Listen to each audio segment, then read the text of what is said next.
First Ovation Award is the Hidden Gem. Hidden Gem Ovation is for the small but worthy events with under 1,000 attendees. It makes an impact on a community, and it's worth bragging about. When the pandemic struck last spring and the community was faced with absolutely nothing to do, a unique partnership sprung up to address an anonymous voicemail message left for the Chamber of Commerce that said, "I think we need a drive-in." The city quickly approved the plan and offered a wonderful park setting as host. Industry partners Ram Trucking and Rick Franklin Corporation stepped up to set up a huge movie screen platform, and the community's old Motor View drive-in sign was pulled out of storage and hung on the facade. Cascade Sound brought in their digital screen and the technology needed to broadcast the show over several weekends. The movies ran on Friday and Saturday nights, and then the whole setup was then used for the local high school graduation and a memorial for a longtime staff member. While income from the movies wasn't great, with movie royalties taking half of the revenue, the response from the community was over the top. The nostalgia of Motor View Drive-In, coupled with a unique experience and an evening of normalcy for hundreds of families, truly made for something incredible. The two partners and winners of this year's Hidden Gem Award are the Lebanon Chamber of Commerce and the Boys and Girls Club of the Greater Santa Ana. We'll be delivering those awards to Rebecca Grizzle, the Chamber Director, and Chris Latimer, the Director of the Boys and Girls Club. In the early hours of September 8th, another round of Jumanji 2020 began as Marion County Community Services was tasked with setting up an emergency evacuation center at the Oregon State Fairgrounds for people impacted by the Peachy Creek and Lions Head wildfires. Shelter was established for people, domestic animals, and livestock from the communities of Idana, Detroit, Gates, Mill City, as well as level 3 evacuees from neighboring counties. Before realizing the magnitude of the fires, the Community Services Director, Tamara Getch, knew she'd need support from people who understood how to handle and manage animals and were capable of coordinating large-scale events. Her first call for support was to the Marion County Fair Board, key fair volunteers, and fair partners. From day one, there was a two-pronged approach: human sheltering, care, and social service needs, which was handled predominantly by the Red Cross, and animal sheltering, care, and medical attention. The annual animal evacuation response quickly outpaced the initial call to action, and the operation expanded to include substantial additional resources and support that included staff from every county department, the Oregon and U.S. Department of Ag. The Kaiser and Salem Chambers of Commerce sent volunteers. Over 20 4-H clubs sent kids and parents in to help.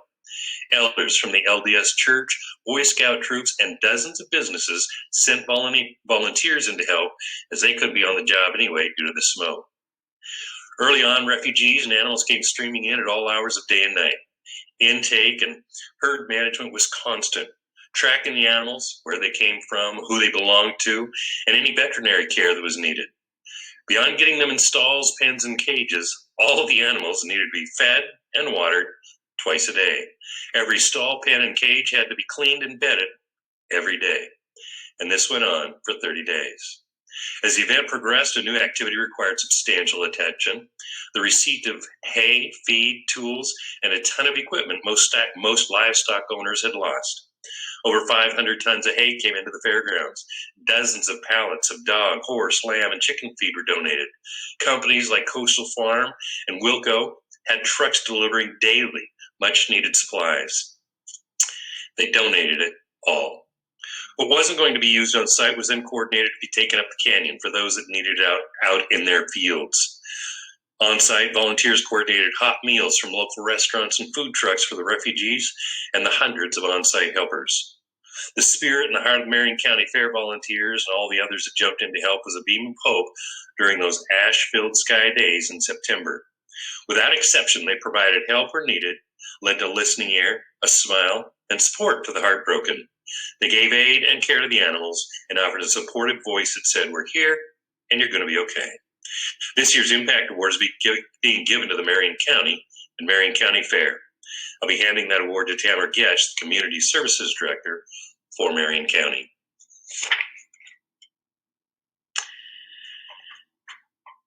Many Oregon communities, especially the ones with lots of historic homes, have annual homes tours. The homeowner gets a tax deduction for making their home available to the public. Well, these tours can happen anytime during the year. There's been an annual one in Eastern Oregon the first weekend in December for 30 years, until last year.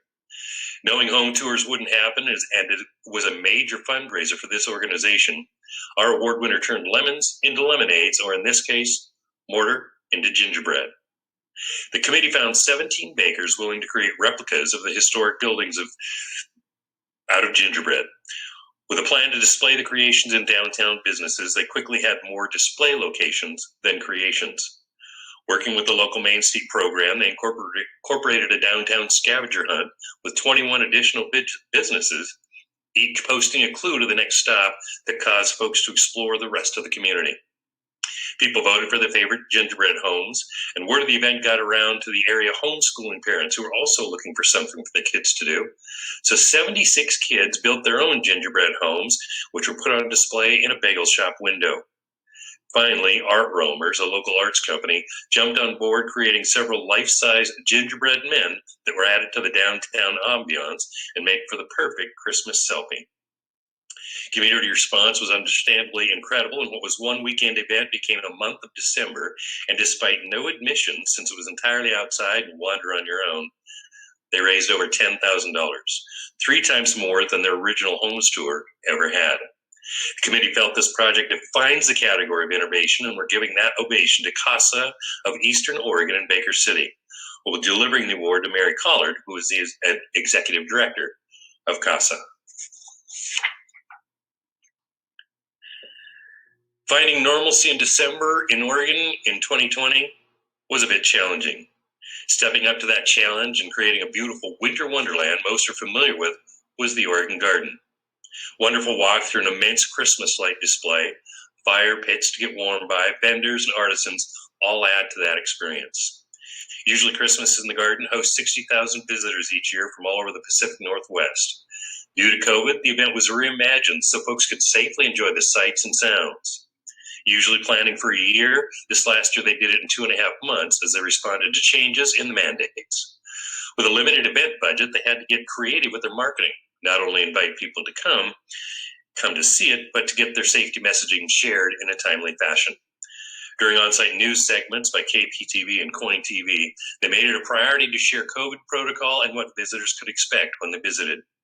More than ever, families were looking for a safe holiday event, and these news segments, along with being featured on HGTV's You'll Be Home for Christmas, ensured they had informed and comfortable audience coming to see them. They also expanded their social media pages to show how families and couples could safely enjoy Christmas cheer at a very cool annual display. This year's most innovative marketing campaign ovation goes to the Oregon Garden Resort in Silverton. We're going to be delivering the award to Isabella Meraz, their marketing coordinator, this next week. This is the new awards category we created by the curveball we lovingly call 2020. This is for a new event, a renewed, reimagined, we worked, adapted, and had to get dang creative in their execution. For over 24 years in a row, this community hosted a huge Christmas event with local school choirs, holiday crafts, cookies, hot cocoa, the arrival of Santa, and a tree lighting. Lots of communities do something like this until 2020. With cancellation of this Parks Department took Christmas to the neighborhoods. They bought AC car adapters and strands of holiday lights that invited folks to come get them and add whatever they wanted to decorate their personal or company vehicles.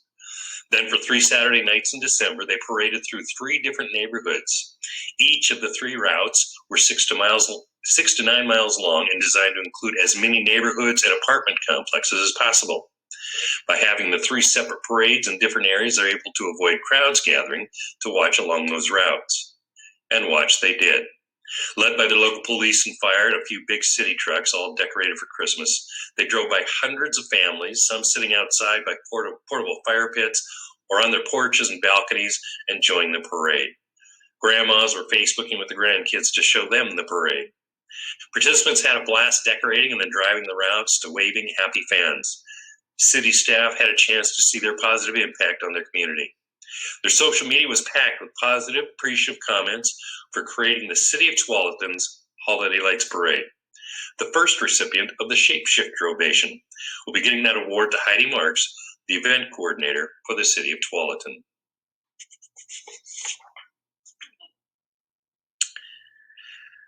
For the past 33 years, over 80,000 music lovers filled Waterfront Park during the 4th of July weekend to celebrate blues, culture, and community. That couldn't happen this last year, so over 3 days, the Waterfront Blues Festival brought the live music and nostalgia to fans throughout Oregon and all over the world, with Blues Fest 2020 listening together. 3 creative programs allowed fans to enjoy the Blues Fest bandwagon, tune in from home with a TV special, or crank up the volume on a 2-day radio broadcast, and the music played on. The Blues Fest bandwagon brought live music to driveways, cul-de-sacs, and front porches to 8 lucky winners in the metro area, nominated by friends and family.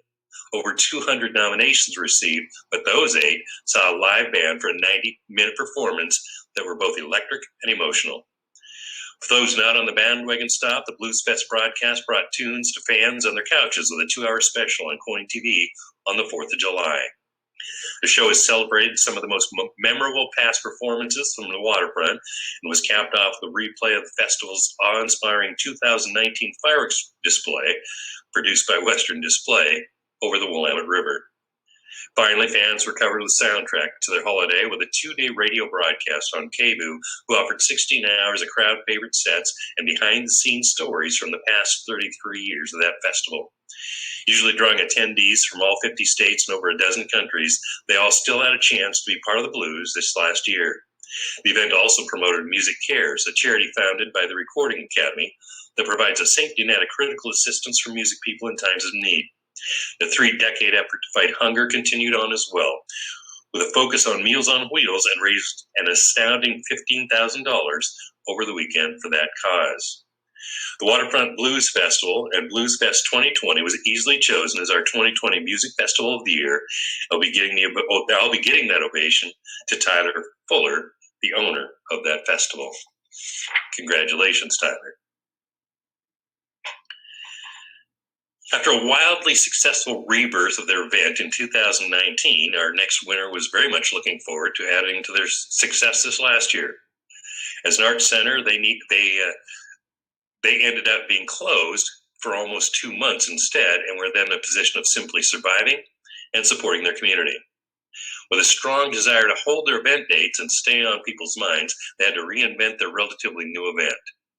Their gala was an Oktoberfest dinner that simply wasn't going to happen in 2020. But not deterred and determined to safeguard the community's health, they turned their sit down and enjoy some German food and music into a drive-through. Partnering with Anthony Lake's Resorts Catering Division, who offered deeply discounted, very tasty traditional meals and choices of wine or microbrews, all cheerfully delivered by the Baker High School National Honor Society students. 225 tickets for the event sold out quickly, and each meal included an instruction sheet to pull up traditional German music as background to the meal in the comfort and safety of their homes. They continued another pre-event project, pre-selling their heritage pumpkins and cornstalk bundles with a festive bow. Their annual auction went virtual, working with the charity fundraising on-cause platform that managed dinner ticket sales, buying the wine or beer, and all of the auction items. In the end, sponsorships were down and income was down, but the heartfelt response from a community that was able to do something fun was overwhelming. It's just another example of festival people responding to change in a positive fashion. This year's fundraising event of the year's Crossroads at Carnegie Arts Center's Oktoberfest Drive-In Dinner and virtual auction will be setting the ovation to Ginger Savage, the executive director for the center.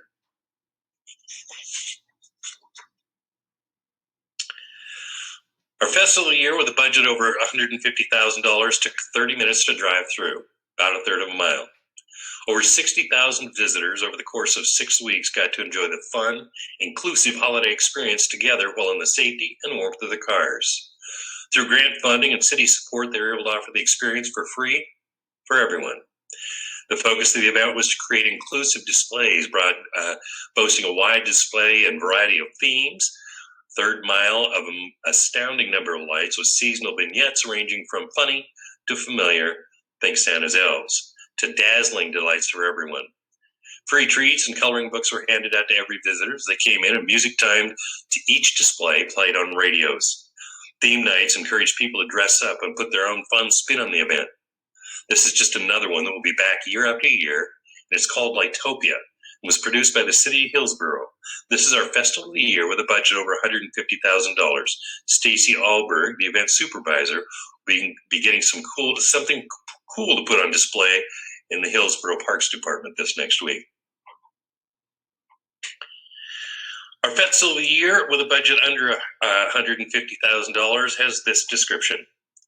With the inability to have haunted houses for folks to go through, one creative solution is bringing all the haunted houses to one location. Partnering with 4 different haunted houses, including Nightmare Factory, Davis Cemetery, Pearlandia, and Creatures of the Night, the Clackamas County Fairgrounds was able to offer a fun and fright-filled event that created screams, screeches, and lasting memories, as well as some much-needed funding for all those involved. Planned in August, they created a 3/4-mile drive around the event that hosted over 5,000 vehicles and an estimated 20,000 guests. One of the largest Halloween events in the state this last year was called the Clackamas County Scare Fair and became our festival of the year with a budget of under $150,000. We're going to see to it that Tyler Nizer gets his Ovation Award.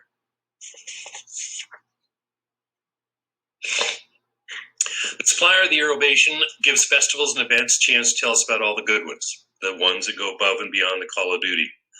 You may have crossed paths with our winner yesterday or today. Nominated by the Hood to Coast Race Series, our Supplier of the Year has been with that series for 4 years, creating partnerships that fit the Hood to Coast brand and the audience lifestyle. She works hard to get sponsors that fit each event so there's mutual benefit and long-lasting relationships. When she's not working on a client's behalf, she gives a ton of her time educating fairs and festivals and our industry family on how to have the same outcomes at their events. This last year, she spoke on over 30 webinars across the country, including one for OFEA. She consistently brings hope to an industry that has been feeling a bit lost and a little defeated during what can only be called a tough time. Green Cactus is not only a very valued supplier, but a true partner to the Hood to Coast and our industry. Our Supplier of the Year is Teresa Stas, owner of Green Cactus.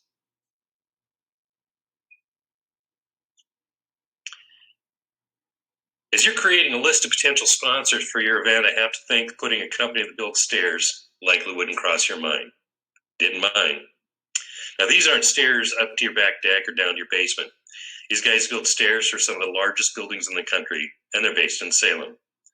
While the company isn't huge, they are huge in their giving and support throughout the year, most recently giving to the San Wildfire Relief Fund.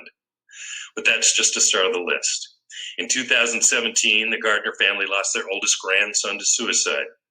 Since that time, the company has been a large financial supporter of suicide prevention, even starting the Matt Unrein Foundation that raises money for school scholarships.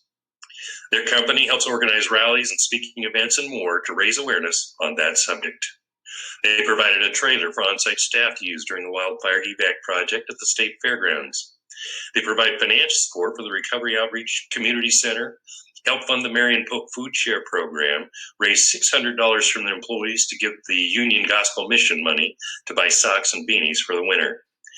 The annual provides school supplies for all employees' families that have school-aged children. They've also been a huge supporter of the nominee of this award, the Marion County Fair, supporting it with money and their sweat as they come help set up and tear down that fair. It's a company you may never think of has a great big heart for their community and ours. This year's sponsor of the year is Pacific Steer Corporation. I'll be handing the award to Tracy Getch, Vice President of Sales, and my friend.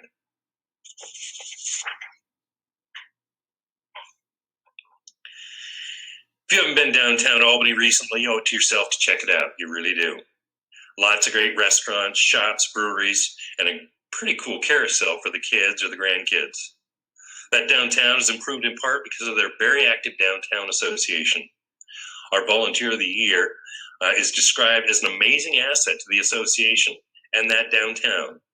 He was key in establishing ADA's very successful building and business owner mixers that successfully brings together folks from diverse economic, social, and ethnic backgrounds to work for the common good. He took the helm of Albany's Mixology Madness fundraiser, secured sponsors, and facilitated adding technology to streamline ticketing and auction tasks. He created a productive and inclusive atmosphere so that volunteers could thrive. As CFO of Willamette Community Bank, he has a very demanding business life with less discretionary time than many volunteers. Yet he takes his job as ADA board member just as seriously and makes time to attend each of the 4 Main Street committee meetings when he can. Serving as the board treasurer, he's dedicated himself to improving the association's fiscal security, internal reporting, and their systems. He never accepts a statement because it's always been that way as an answer and is willing to work to make it better. His love of downtown Albany's beyond the association brings a positive spotlight to the organization. And it's common to find him downtown in one of those cool restaurants I mentioned at the beginning of this narration.